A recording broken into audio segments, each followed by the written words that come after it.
Good afternoon, everyone, and welcome to Indiaspora's very first UK Tech Talk series featuring 3 prominent business leaders.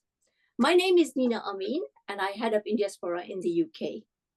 Indiaspora is a vibrant global community made up of entrepreneurs, business leaders, diplomats, investors, academics, and artists.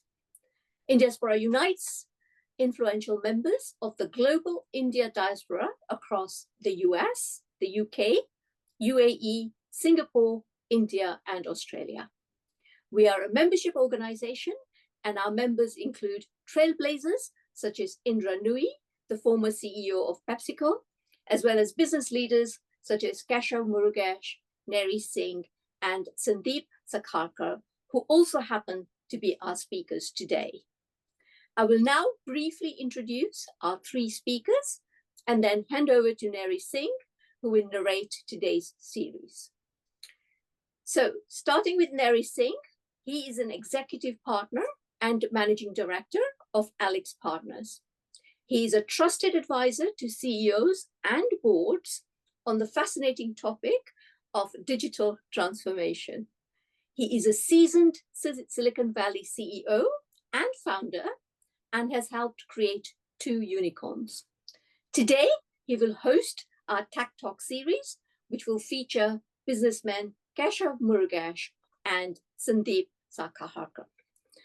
Keshav is a group CEO of WNS, which is a listed company on the New York Stock Exchange. He has decades of turnaround experience across ITC, NASDAQ-listed Syntel, and WNS Global. He was the past chairman of NASCOM in India and is the current chair of CII in the UK. He is a mega icon and was recently featured in the National Geographic under their Mega Icon program. Sandeep is a seasonal technology leader, adept at driving digital transformation at scale in large enterprises. Over his career, spanning 3 decades, Sandeep has helped large global organizations such as GXO Logistics, where until recently he was CIO and EXCO member, Foot Locker Inc. and Johnson & Johnson transform to achieve successful business outcomes through modern technology and data-driven digital transformation.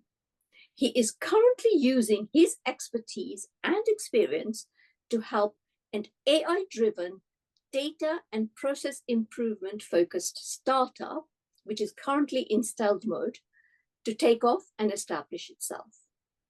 Both Keshav and Sandeep will briefly talk about their journeys and share some of their business mantras, which have made them successful.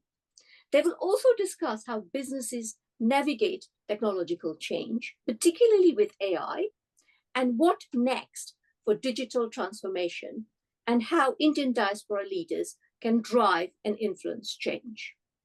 So, without further ado, I will ask Narry to start today's session. Thank you, Narry. Nina, thank you so much, and thank you for everyone for joining this UK Tech Talk. I'm really excited, genuinely, to speak to 2 amazing executives on everything from their personal journeys, as Nina mentioned, to the UK tech system, the ecosystem, the role of AI, the role of India and Indians and in diaspora in the overall movement around tech and beyond. So our plan today is I'll host and facilitate the discussion, but really it's about our 2 guest speakers. And our plan is to start with a few points about their personal journeys. We will touch on specifically the UK tech system and the ecosystem, partly because it's a UK Tech Talk, and finally end on a few rapid fire questions that should be hopefully amusing and fun. We will leave some time for the audience Q&A. So if you have any questions, feel free to start putting them in the chat, and our team from Indiaspora will help us facilitate some Q&A through those questions that you submit. So that's the general plan. Without much ado, let me just start by our first question. Sandeep, perhaps starting with you, and then Keshav. You both have, as Nina just mentioned, had some amazing careers. All of us have had our ups and downs. All of us have had a very interesting journey that has led us to where we are today.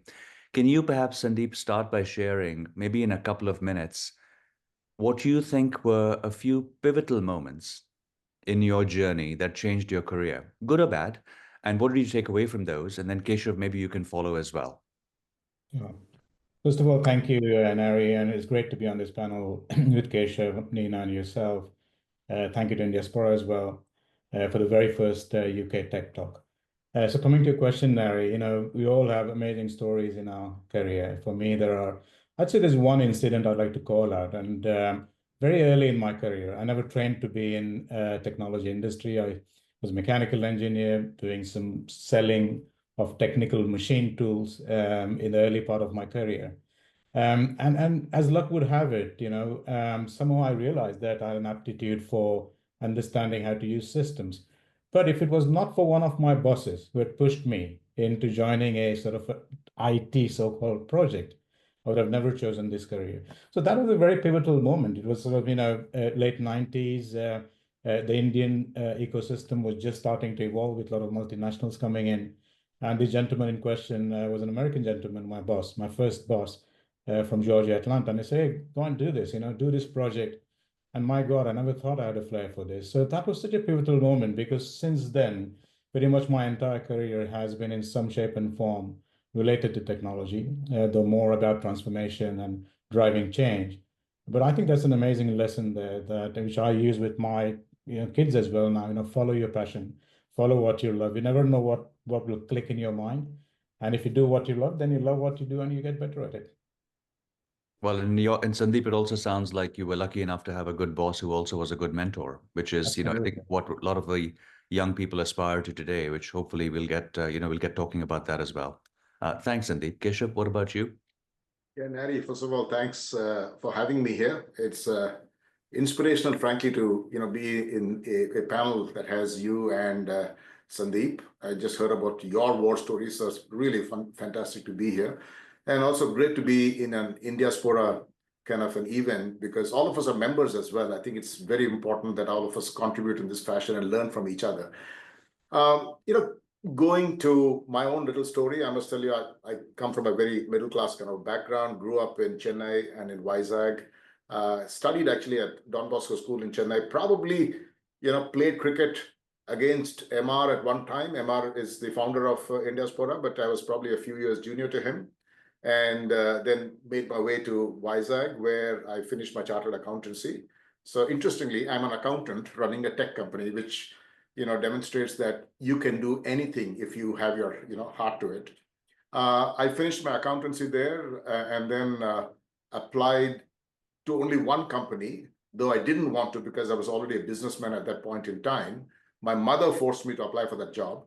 And as luck would have it, since I didn't want that job, I got that job. And it was with ITC Limited. And I was the only accountant selected that whole year by ITC. So I go into this company. I spent time, doing boring accounting work because, very frankly, that was not something that I was very interested in. And then I met a very interesting, person who was the vice chairman of ITC at that point in time, who enlisted me into helping create what he called the new ITC. I found that very interesting. And, we actually created all the new wave one of all the new businesses that ITC, which is a BAT affiliate. At that point in time, we went into edible oils, we went into international trading, a number of other financial services. And last business that I set up there really for them was a company called ITC Infotech. And that's when I realized I think the next 50 years for India really was going to be focused on tech, and I should therefore find a place there. But I must tell you one incident that shaped me, and this was while working in the financial services side of ITC, I did a very interesting and important deal for ITC, which was assisting someone else in the acquisition of India's first private sector bank. And there was no reward construct at ITC to to recognize me for that. And one day I was sitting in my office, and this deputy chairman of ITC walks in, and he says, "Keshav, well done. You've done a great job. And I know that we have no way to promote you or give you, any award. So, but I want to give you this gold medal." And he took out a 10-gram piece of gold, which he had paid for himself. And he couldn't stick it on my lapel or whatever, put it in my pocket. And he said, "This is from me directly to you."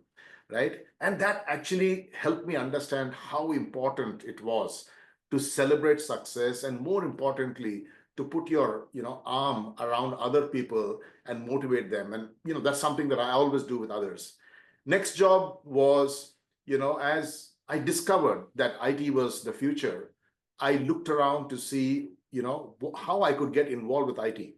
And I found this company called Sintel, Detroit headquartered, was one of the pioneers in the offshore space, but had lost its way somewhere along the way.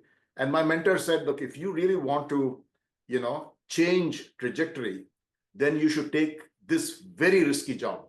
And I did that. I took this job, came into this company, and over the next few years, transformed it from an onshore centric company to a true global, kind of company.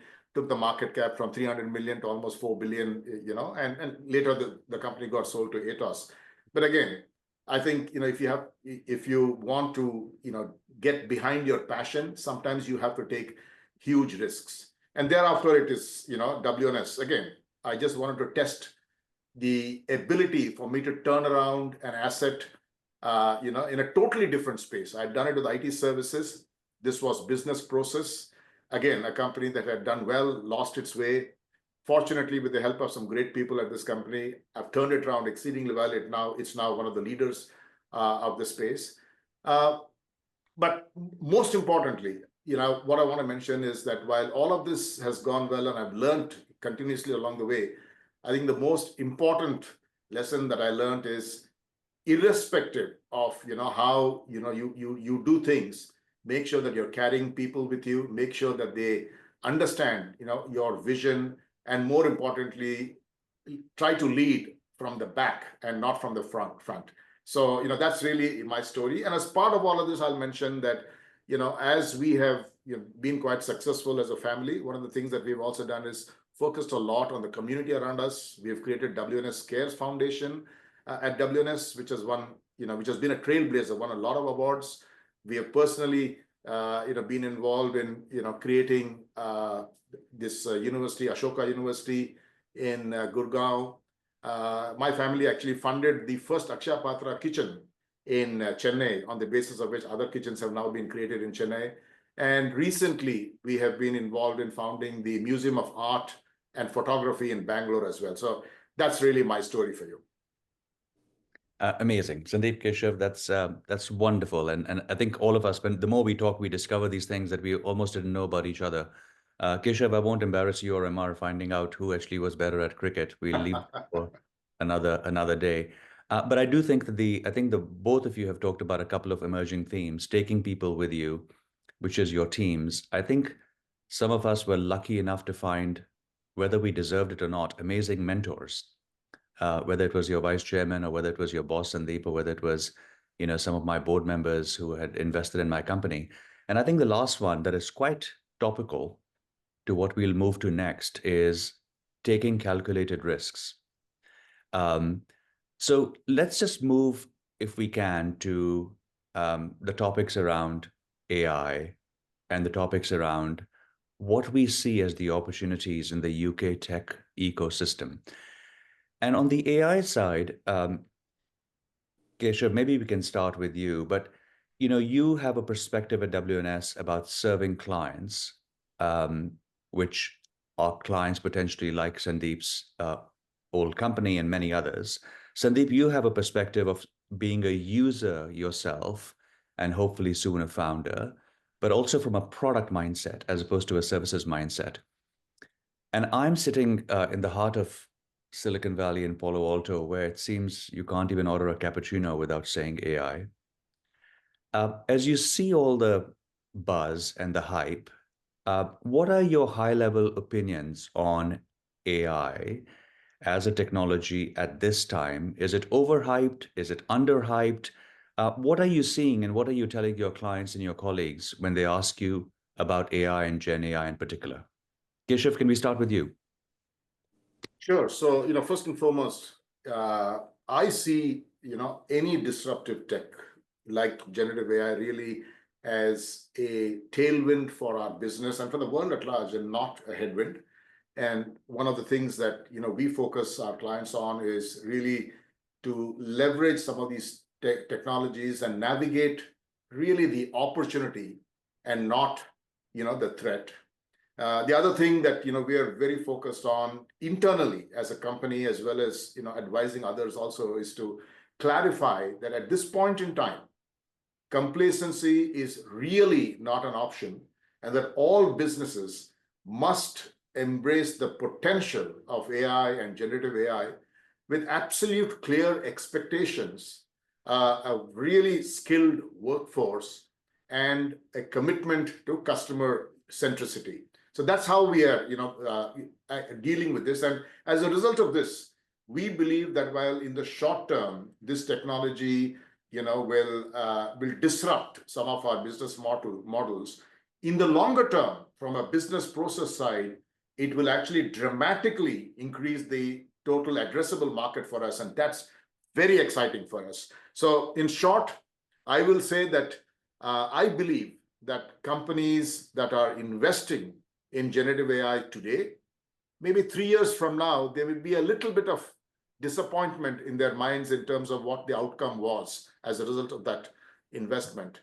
But if they are not investing in it now, 3 years from now, I believe they will be terrified, at the, the marches or the leaps that people who invested have taken over them. So that's how I'll leave it.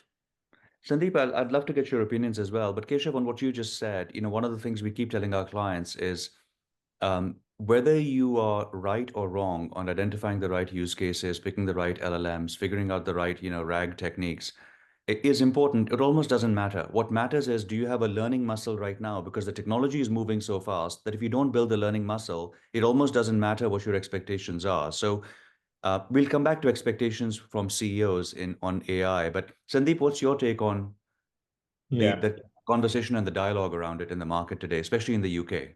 Sure. I think Keshav has touched on some very, very interesting aspects of what this change is about. I'll anecdotally quote, right? I was in a similar meeting recently, and one very renowned thought leader was discussing one-to-one in the forum as well. And we're saying, is this akin to the sixth revolution? We've heard about the industrial revolutions. We've heard about how we went from the late 18th century in this country where we live now, where the industrial revolution started. We went to steam, coal, and iron. We went to automobiles, and we went to having internet and the rise of the internet. So is this something akin to that, which is going to fundamentally change? And there is some truth in that, because every sort of 60 years, there's a shift change in how technology moves and changes. Personally, I'm in the camp that believes that we're at the cusp of that revolution. Whether we can call it the next industrial revolution or not, I think it's going to fundamentally impact how various aspects, not just business and commerce, but society at large, how we consume and go about our day-to-day tasks, how education happens, for example. No, there's no aspect of life that won't be touched by AI. The other side of it is, we're all from business world, and we talk about everything in economics language.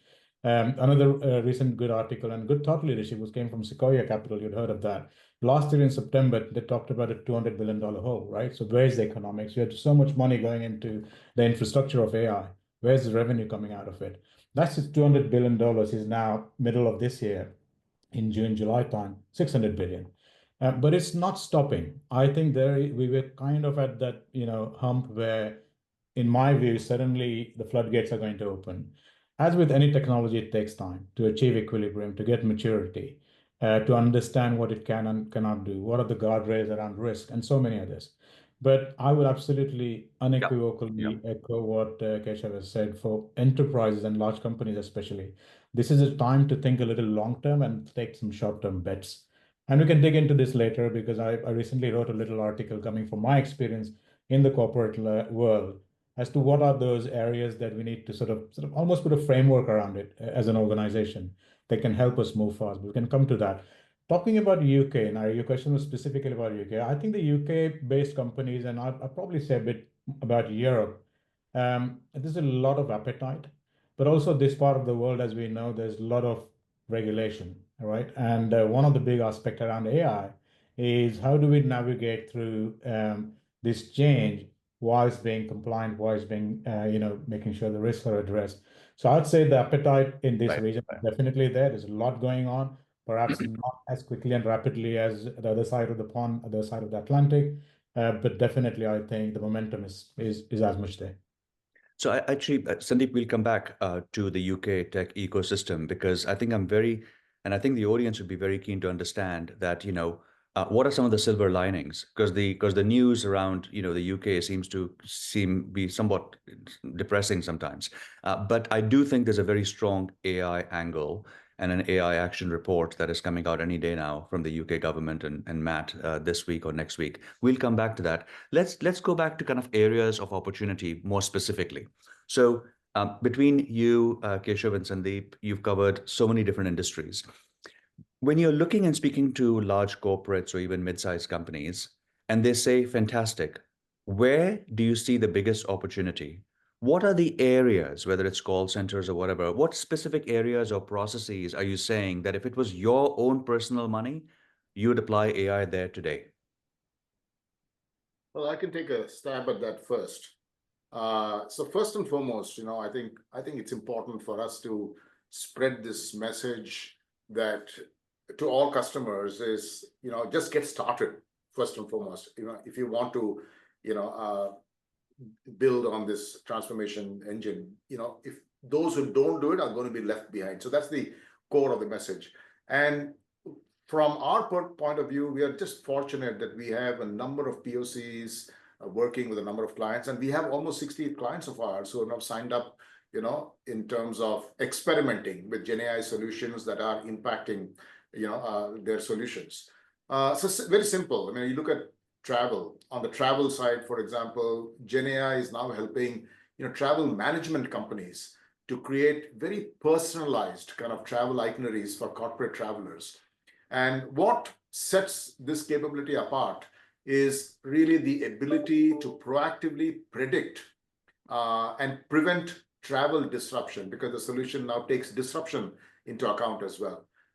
In the case of shipping and logistics, we're helping the shipping industry understand and contextualize millions of inbound, customer queries, whether they are email, text, or calls. And with hyperautomation and the LLM, kind of models specifically designed for back office processes in this industry, we're seeing businesses now start to resolve, workflows in an instant. So, speed is important. So I think, I could go on with many other examples in various other industries as well. But I think the important thing is what you're doing as a result of leveraging some of these models is going after, humongous amounts of data that's available, publicly, leveraging that model to make your agents and your people far more effective, smarter, far more productive, maybe cannibalizing your own revenue in the short term, but in the longer term, building huge amount of trust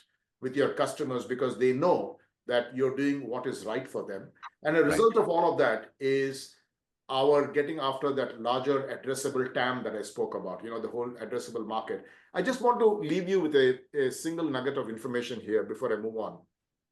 If you look at the traditional offshore IT services space, we think that almost 70% of that space is properly penetrated, and there's a white space of about 30%. On the business process and the tech and ops side that which I belong to, we believe, as per Gartner, that hardly 25 or 30% of that space actually is penetrated. There is a 70% white space available, and it is technologies like generative AI that is going to make or force CEOs on the other side to decide what is core to them and what should be, handed out to a partner operating as an extension of their enterprise. Right. Sandeep, obviously you have a deep background in shipping logistics, but I mean, and would love to hear if you see actual use cases there and beyond. Sure, sure. I'll give a little bit of sort of, context to the last sort of what we've seen in the last 18 months or 20 months now. October 2022, I still remember, when suddenly OpenAI launched and hit on the scene. What has happened since then is not short of a big tsunami whirlwind, and the way things are changing and moving, right? See, AI is not new. AI, natural language processing, rule-based decision making, graph-based, these things have been there for a decade. But what generative AI has unleashed is opportunity to identify use cases and applications like never before. I think some of the things Keshav touched on, content creation, chatbots, call centers. These are getting fast commoditized. I'm sure you've heard of use cases where I won't name the company, but they sort of got rid of their call center pretty much. Hundreds of people that are gone now, and this whole sort of functional area is taken care of by now AI.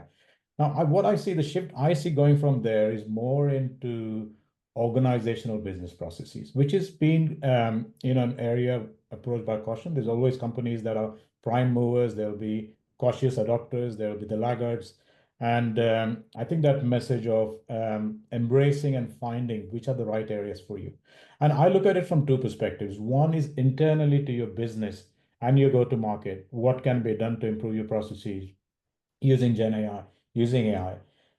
I think there's an external view as well, whereas there's all new ground of businesses being created using this capability. So before you know, sometimes your core business might be impacted by somebody else coming and eating your lunch because a new business model is being created. I mean, we're seeing all that happening now, and especially industries which are very heavy on content in media, legal, and the new business models that will evolve. So I guess my sort of two-part answer to that question is one, moving from this commoditized type of use cases, which we talked about, to more nuanced, more workflow-based, more agentic AI. I think that's the word being used these days more and more. And taking that even further, where some concepts, and we can drill into that, Narry, Yeah. but are monolithic applications of the past, are they even meaningful going forward? What would change? So These are that's SaaS the applications process. that grew up in a different architecture. Right, Right. exactly. So I think that's, one of the things, and I just wonder if you guys see things the same way. The way I've been talking to, companies about this is that AI allows you to do two kinds of things. One is do things what you're doing today much better. And then second is do things you never thought were possible. So if you're looking at, you've mentioned a lot of use cases, Sandeep and Keshav. One that I think is phenomenal and doesn't get well, maybe get some attention is healthcare. So, if we are a large company that we serve, pharmaceutical company, they're using it in the most amazing way to demonstrate these two areas. One is, yes, a lot of the stuff that they're doing in process automation and back office and legal, and they're looking at MSA contracts and putting them in LLMs and giving them a risk assessment of this MSA versus that MSA, which is what lawyers do today in the legal counsel. What is fascinating is they've accelerated for the RSV drug for cancer, they've accelerated their clinical trial by 70%. Now, in healthcare, as we all know, especially as our parents and others get older, the R&D process takes 10 years. It's one of the most expensive things, and 90% fails. And so one of the things that they've set up with a couple of technology partners is 45 digital twins to discover new molecules for Parkinson's and things like this. Now, you could do that. It would take 50, 60 years. But I think that, so there are some very profound, the point I think is, as we both have said, one is it's about practical use cases. Two, it's about augmentation, not replacing people so far. Three, it's about process and process redesign. But perhaps more, even as importantly, is there's money in AI and Gen AI today, as opposed to talking about waiting for a year or two, Keshav, as you're saying. Let me just maybe ask a different question on the flip side. What do you see are the biggest barriers and challenges that companies are facing in terms of adopting AI? Sandeep, you want to go first? Yeah, I'll take it first. Yeah, I guess some of these challenges are more organizational and people challenges, change management challenges, right? And again, I've something I alluded a bit earlier to, as from a corporation perspective, from an enterprise perspective, what are the issues I see? Sort of categorized in 4 or 5 areas. One is, I call it raising the overall AI IQ of the organization, because it shouldn't remain just with a few people who are thinking about use cases. I think, and then with the boards. The boards are asking hey, what are you doing about AI? But really need to have a skin in the game. Everybody in the organization, to whatever extent they can, right? So that's one, raising the overall IQ. Second is, it sounds very tactical, but I think it's very important. It's a data strategy, and I'm very personally passionate about that, because see, ultimately, technologies like AI, they work on data, because that's what it is about. And many organizations we've seen in the last decade and a half, we have moved from sort of data warehouses to data lakes to mesh and fabric and whatever you call it. But having a sort of a grounded strategy around that, the quality, hygiene, synthetic data, whatever you want to call it. So these factors become important. So that's the second guardrail. The third is making sure that across the organization there's brainstorming. There's 20 things you can do with AI. What's the most important? What is being addressed and being critical to your company from a strategic perspective, from a competitive perspective, from a change perspective? I think these discussions need to happen. And then lastly, I would say all of that sort of fits into some sort of a governance model in terms of risk, privacy. You can't go away from that regulation, and safeguarding your data at the same time, because there's a lot of big thought process going on now with the foundational models are there, but how do you make them specific to your enterprises? How do you go with SLMs, small language models? How do you use good techniques instead of building your own RAG, which takes time, it's complex? How do you use special purpose organization? Again, I'm not, sort of alluding to where I'm going with this startup, but how do you use the specialized techniques that will help you move very quickly in some of the applications? So I think there are multiple 4 or 5 areas that big organizations need to think about. And I talk about big organizations, but big or small, there has to be some sort of a guiding framework that will help you get moving very quickly. But the first point I mentioned is super critical, raising the AI IQ. Yeah, in fact, very well said, Sandeep. In fact, as a user, you obviously have much more experience of, the kind of issues that you guys go through inside the user community. But I can tell you that a lot of the people that we interact with, the first question they ask is, no, like, where do I start, right? I think that itself becomes a big problem quite often. We tell them, look, just start somewhere and start today, right? Get someone to help you with an area to go after and just start with it. The second is, there is this impression a lot of people have that the other company, is doing much more than them. I think one of the things that we keep telling everyone is, listen, this is again, a great equalizer, this technology, because frankly, everyone is in the same place. Everyone is starting, and a few of them may make a lot more noise, do much more social media around some of the impact that they have created with generative AI. But the reality is, we're all in the same place, and therefore, the ability to dramatically leverage some of these technologies, experiment with it, and come up with great outcomes is possible. The third thing is, the challenge is a lot of companies are looking at, who should I align with? And when I say align with, it means in terms of the technology providers. Do I want to go with a Microsoft solution? Do I want to go with an OpenAI solution? Do I want to go with somebody else? And there's this lot of discussion on what is going to happen to my proprietary data going into that model, right? So companies like ours address that very carefully in terms of managing the confidentiality and the data and things like that. But I would say that these are the 3 key areas that we're seeing as challenges beyond what Sandeep spoke about. And the most important thing that we advise a lot of people is, start training your people in terms of the basics of AI and generative AI, because whether you like it or not, the world is going to move to this model, and anything that you interact with will have a flavor of this over a period of time. I mean, I think that's spot on. One of the things, the last point you mentioned, Keshav, which I think is talent. You can upscale and you can rescale and things like this, but I think all of us know that genuine AI or even Gen AI talent is so scarce, it's so rare. And the truth is, the best AI talent does not want to work for a large incumbent corporate. I mean, we can tiptoe around it, but that's not where your career is going to thrive. True.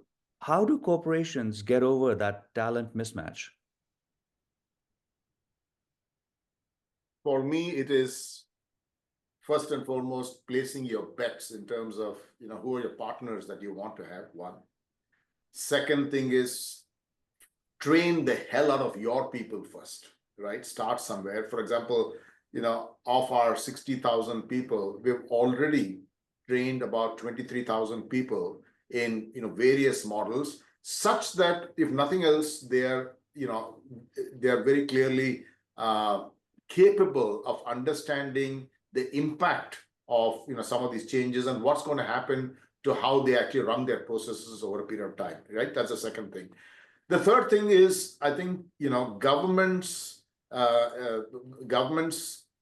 academia, and companies will have to come together to create more of these kind of talent flow that's available. Because at this moment in time, I think a lot of these people are focused on going to certain kind of companies, the larger companies, or creating startups of their own.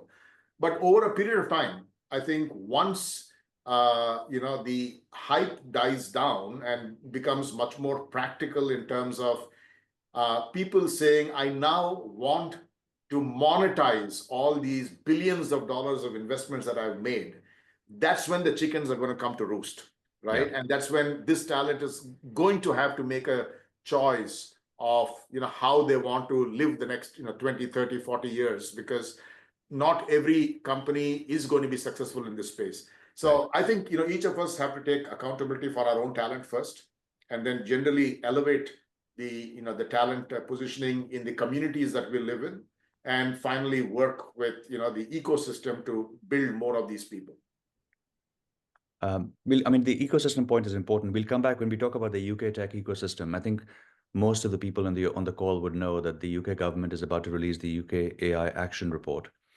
And all of us expect that a pretty big part of that would be either some definition of reskilling or skilling of AI talent, and or hopefully including some AI or exceptional talent immigration visa benefits for attracting that talent. So I'm sure we'll talk about that when we come to it. Sandeep, you talked about data. And let's not forget, so Narry, I just want to sure. let's not forget, even now at this point in time, while there's a lot of doom and gloom and whatever on the UK, in this area, while it may be much lower compared to the others, the UK is still the fourth in terms of overall pecking order in terms of AI and generative AI investments across the world. I think that's such a good reminder, because we tend to get sometimes a little bit, too self-critical on how things are. It's such a good reminder that there's not just a silver lining, but there's actually some sunlight out there.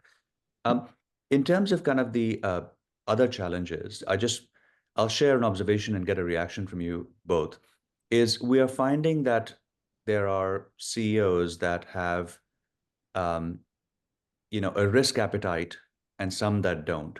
But one of the most amazing things we're finding is sometimes the expectations are not too low, but they're too high.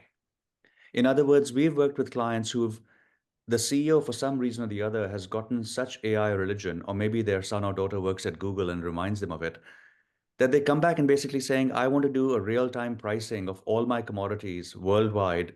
And we're like, well, that's wonderful, but that's almost too complicated.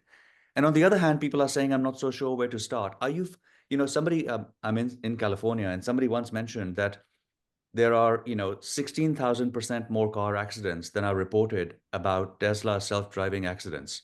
And yet when that happens, it feels like the world is coming to an end. So is there a narrative and expectation mismanagement about what AI can do and not do that needs to be better told?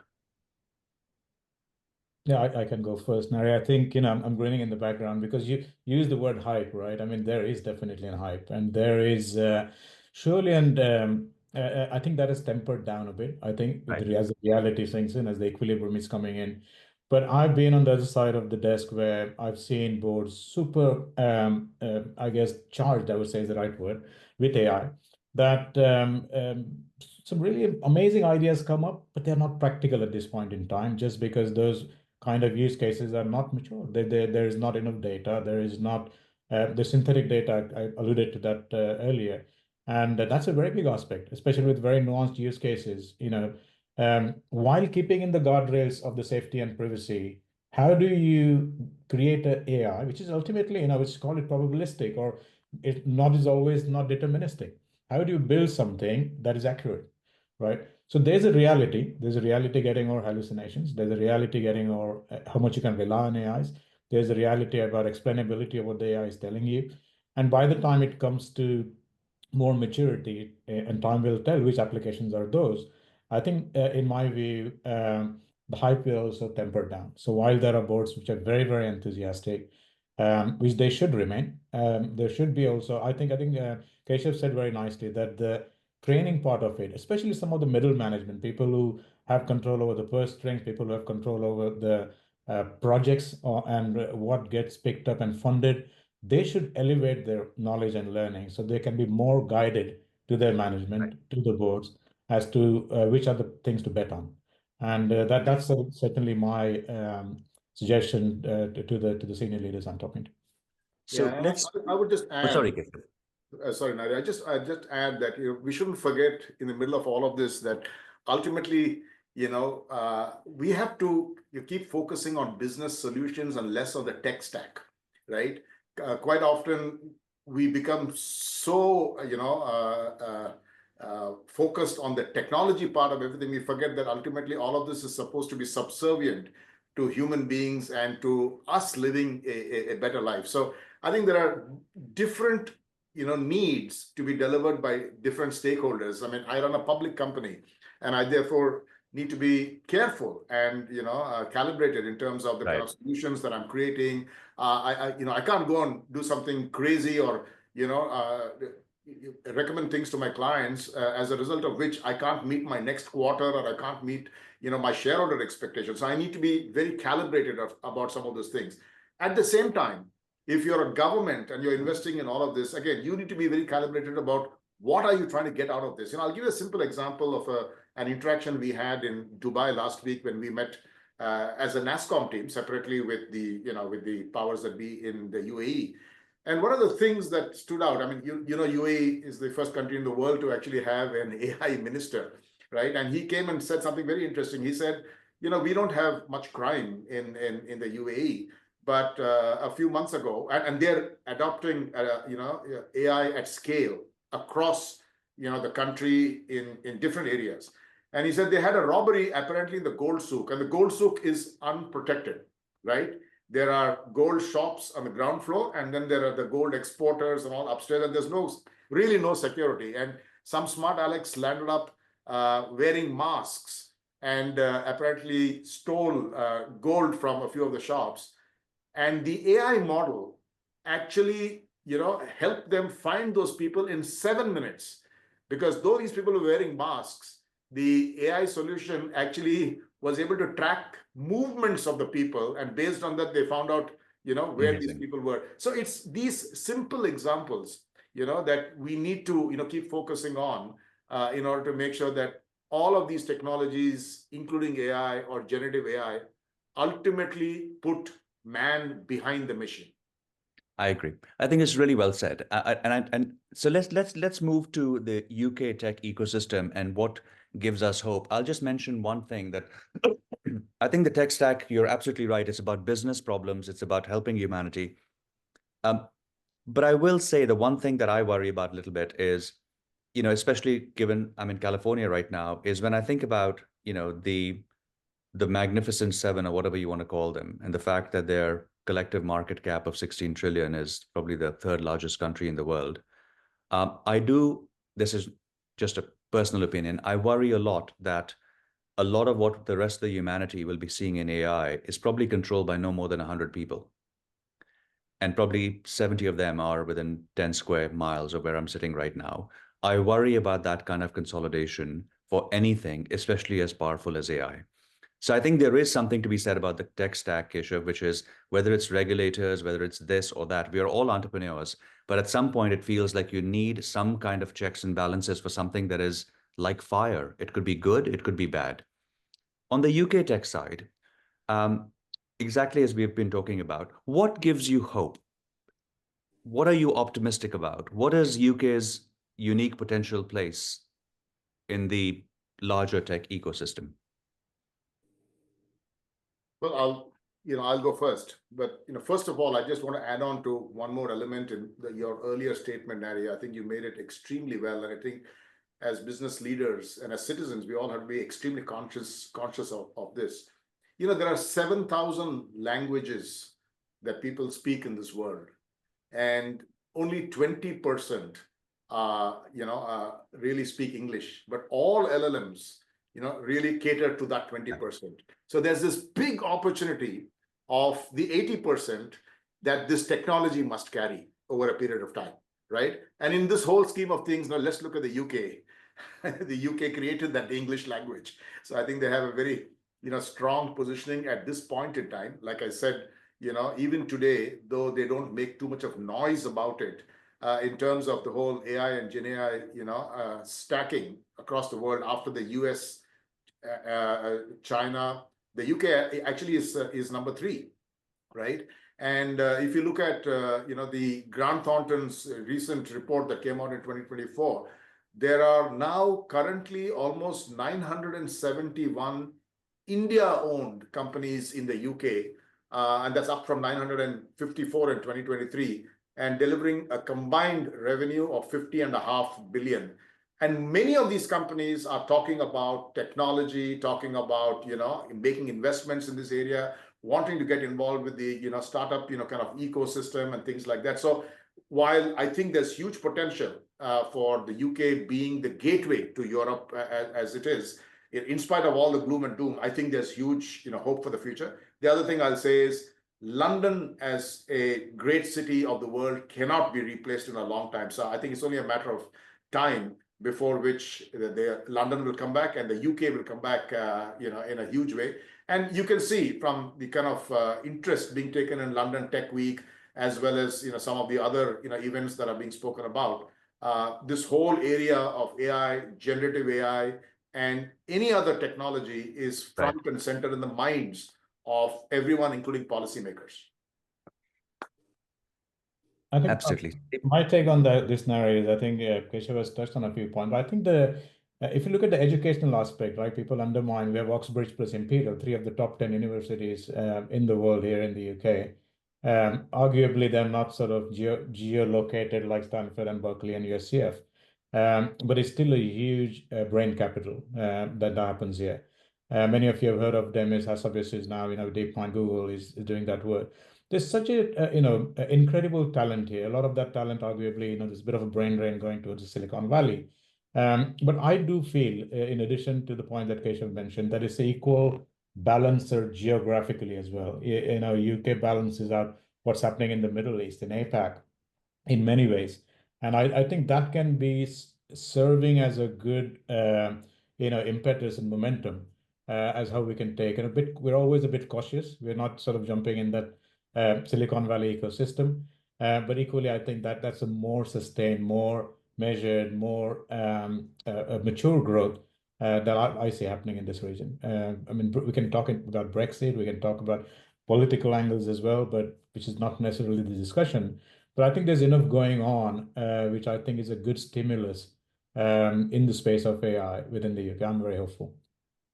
I think that's really, really good to hear, because I think fundamentally we're glass half full on the UK. Not saying it won't be challenging, but I think if you look at the latest budget, the amount of time AI was mentioned, I think was 37. Somebody from my team told me that. I'm not so sure if that's right or wrong, but so I think that's the good news. However, if you look under the hood, there are 2 or 3 amazing opportunities. There's skills for England. Keshav, to your point about training the hell out of your people, right? If skills for England can actually be scaled up, that's pretty amazing. I think the number of AI-related startups around London within 100 miles is 1,305. I mean, there's an incredible density of AI companies. But I think there are issues around, kind of the regulation. There are issues around kind of how you allow talent to come in an environment where things seem to be anti-immigrant, irrespective of talent. So I think it will be, some challenges need to be overcome. But fundamentally, UK has an incredible right to play. I think, in this ecosystem. What about Indiaspora and us as a community, whether it's the UK or beyond? Is there a unique role for us to play, given the amount of tech talent and other capabilities we're bringing?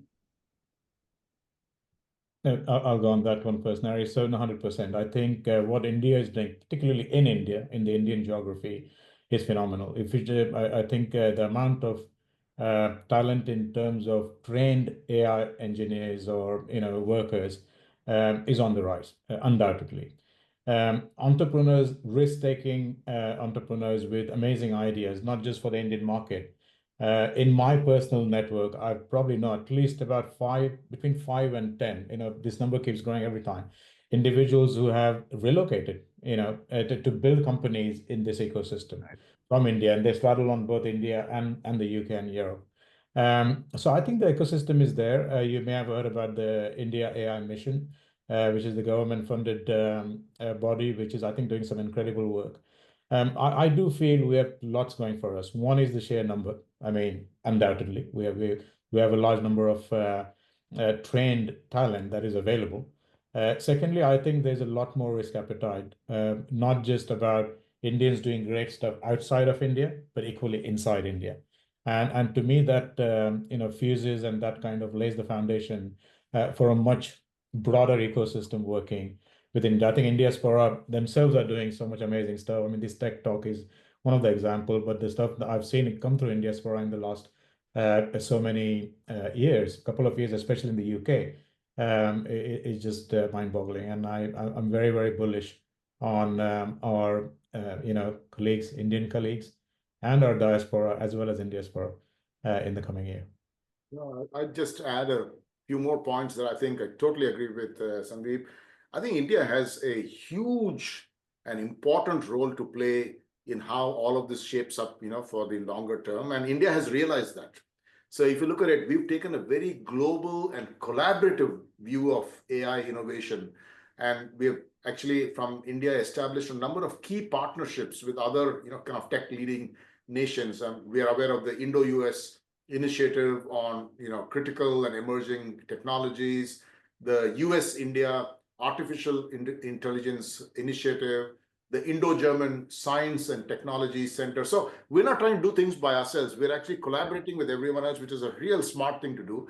I think the other thing is that the Indian diaspora itself, our mindset and the collaborative kind of philosophy means we are thinking much, much bigger about how technology can help with business issues, but more importantly, can also help with much bigger issues. Look, we are at the forefront of discussions on climate, on things that are happening that matter to all of us. And I think ultimately technology has to be used not just for business or to make us smarter or to make processes smarter, but really to make the world a better place to live in. And I think therefore India is taking that leap of faith. The third thing I'll say is having been privy to a number of meetings through NASSCOM and even a recent meeting at NASSCOM, India is focusing a lot on the local and regional languages to create, kind of large language models that can enable, 80% of the population who live in the, tier 3, tier 4, kind of areas. Again, this is going to be very empowering in the long term. And if you look at the kind of investments being made in deep tech and AI, there are almost like 600 AI companies now created in India. It augurs very well. And finally, I must say, organizations like Indiaspora, what MR and his entire team are doing, this chat that we are doing, the number of interactions that they have across the globe, this is actually positioning India as a force, in terms of the larger discussion on any important issue across the world. So my heartiest congratulations to all of them. Absolutely. Well said. I think that's fantastic. I will open it up to any audience Q&A if we have some. And while we process those, Keshav, to your point, and Sandeep, to yours, the one stat I found astounding was when I left India in the early 90s, 1992, about 85 or 90% of all IIT grads left the country, whether it was the US, UK, Canada, mostly. Last year, 16% left. So that talent has decided that the place to make a career and the place to become an amazing leader or a philanthropist is India. And that just tells you something about the so-called brain drain, right? So I don't know if from the Indiaspora team, if there's any questions that we want to take. Happy to do so. Happy to also throw out a couple of rapid fire questions. Nina, do you and the team see any questions? Well, I actually have a question. So, and it's about the UK economy. You know, historically, UK has always lagged in productivity. So, do you think that AI can help UK become more productive? And how would the government go about doing this? I think from my perspective, I think the first and foremost to your first question, AI is going to make all of us far more productive. And at the same time, probably it will help us achieve that, 4-day, weekday that we all keep talking about. And Europe is so famous for talking about, because you'll be so productive on those 4 days that, you can really relax and have time to think on the other 3 days. I think that's important. I recently spoke at Cambridge, and I met the master there, and I said, why are people making such a big noise about this work-life balance and this, that, and the other? And one of the things he reminded me about was, he said the UK has become such a great place because he said, if you look at innovation and you look at the Nobel laureates coming out of some of these colleges, he said the key thing that they've always focused on is keeping some time to think, right? So first and foremost, I think this will make us productive, hopefully allow us to spend time in a better fashion on the weekends and whatever. And beyond that, I think what the government is looking to do in terms of just creating more financial muscle behind this, creating specific programs where AI investments must go in, and encouraging more talent to come into this country through the universities and through these interesting visa programs to invest in this area is going to make a big difference for the UK. Yeah, and I think you're right, Keshav. And Narry, you were saying that we're always glass half full, but actually, if you actually look at the UK, and if you look at the amount of foreign investment that comes into the UK, we have the highest amount of foreign investment within Europe, and also UK has produced the highest number of unicorns, within Europe. So we shouldn't really knock UK too much. And everything you've said here actually gives me a lot of hope that despite the budget and the doom and the gloom, the UK may in time come out of it and becomes great again. I think just one thing to add, Nina, to what Keshav just said is one of the best use cases we can think about for AI, and maybe even machine learning, not Gen AI, is the UK government. It's where productivity is waiting to be unleashed. For anybody on this call that has tried to get a permit for real estate, try to get a commercial license to set up a business, it is, let's just call it character building. And I think if we can streamline some of those processes with almost 600 or 700 billion pounds of spend, that could be one of the easiest, not easiest, one of the first places I would look. Yeah, but it's getting the government to do that, isn't it, Narry? Indeed. Any other Nina questions from our audience? Amita, have you got any questions? Because I see one. That's given the growing interest in AI for streamlining operations, what role do you see AI playing in improving operational bottlenecks or optimizing business flows?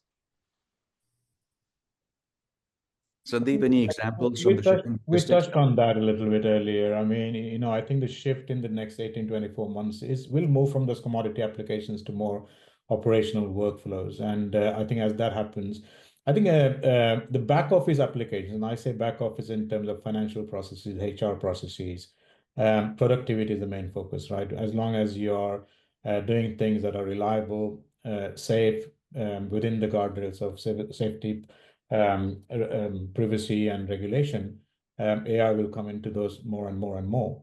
As well as in the front office, go to market. I mean, I see AI playing a big role in supply chain. I call that front office because it's not just behind your sales processes and behind the go-to-market processes. And I have that expertise in the supply chain area, so I can say a little bit more emphatically that AI is definitely going to come and play a big role in that space in terms of streamlining supply chains, in terms of making decisions that are taking into account the bigger network level problems and so on and so forth. So clearly, a lot is coming. We're poised for change, and bottlenecks is a good way of putting it. Not just bottlenecks, taking cost out and making things more efficient.